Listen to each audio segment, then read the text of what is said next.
And I apologize. Last time I saw Lewis on the street, I had my little daughter on my back, and we were sort of. Such a lesbian. I wasn't a lesbian. We were gonna go. We were gonna go. I liked it, dude. I tell you right now, I said it on my show. I was like, Opie, I gotta give Opie credit. He's a fucking real ass dude. He didn't give any bullshit. He was like, dude, why are you talking shit about me on the internet? And his daughter was like, making eye contact with me. She's on my back. I was like, dude, she's about to fucking jump on me. I told my girlfriend, I was like, Kim, you might have to fuck this little girl up right now. She's like wild. Oh, she'll claw your eyes out. No, because it was like, over the years I've met you. I'll finish with this, and like you're always cool to me. But then, of course. But then online, if I felt like you were feeling the pressure, you had to hate me or something. I'm like, dude, I know the guy. We sat with Bob Kelly a long time ago. Went to a barbecue together.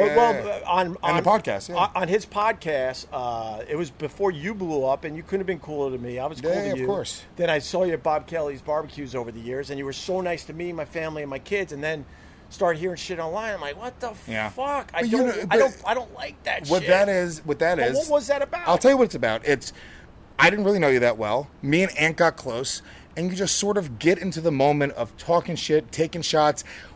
Like literally, Opie and Anthony, you guys are the fucking ball bust kings, right? You sit at that table. You should be afraid that Patrice and Jim Norton and Bob Kelly are gonna fucking trash you.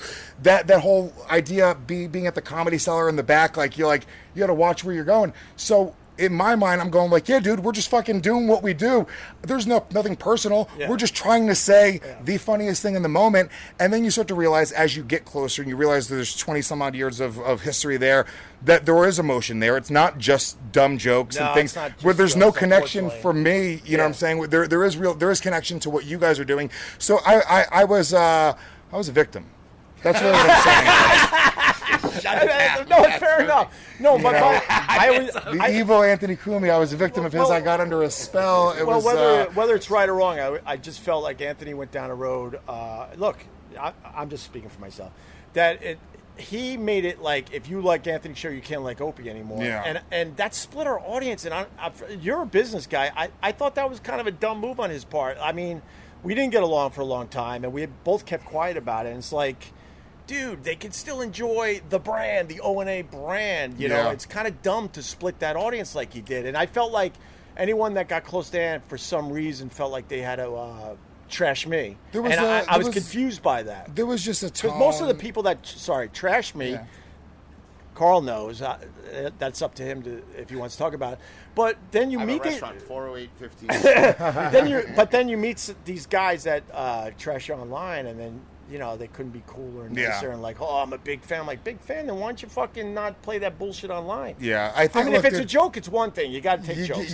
You get caught up in it, dude. I mean, and also, so I've trashed Anthony 1,000 times over. We make fun of him beating up his chick, him fucking losing everything, Keith the Copping, his fucking... Dude, we trash Anthony all the time. The reality is, like, that's the world that we live in. Jim Norton, he's a fucking creep, brings girls on the road, fucking tries to bang them probably, bangs trannies. It's gross. You inserting probably. Yeah, but that's what we do. I mean, Ralph Sutton, we call him Frankenstein to his face. He's standing right here. I mean, it's sort of the world we live in. I get it. And I think, once again... Wow, no shit, man. You must win Halloween every year. But I think it's the world that we live in, and I think that, especially at the time, tensions were a little higher at the time between you guys, and I think it just, certain things, there was nothing ever serious for me, dude. I don't know. Like I said, I said this to you. I was like, I don't even know you. I was like, I'm just Anthony's friend, so when we're sitting at a table with 5 people talking shit, and somebody throws out a fucking Opie joke, we're like, oh yeah, we'll throw out an Opie joke, why not? You're famous, dude. It's like, I make fun of Pete Davidson. Pete Davidson's my boy, right? Yeah. Do you know how much shit I talk on Pete Davidson? Legendary. Do you know, because he looks like he's a fucking zombie, he's banging all this hot shit. But he came to me and be like, dude, why would you say these horrible things about me? I was like, dude, I'm sorry. You're famous. No. I'm making fun of the famous figure that is Pete Davidson. Lewis, I get that. I mean, you got to get, if you're going to attack people and take hits, you got to take a few blows. I get that. But it was the gray area was like personal. I'm like, what the fuck, dude? I get it. It got personal. No, we're going to wrap up right now. I love you. We're wrapping up right now. Going?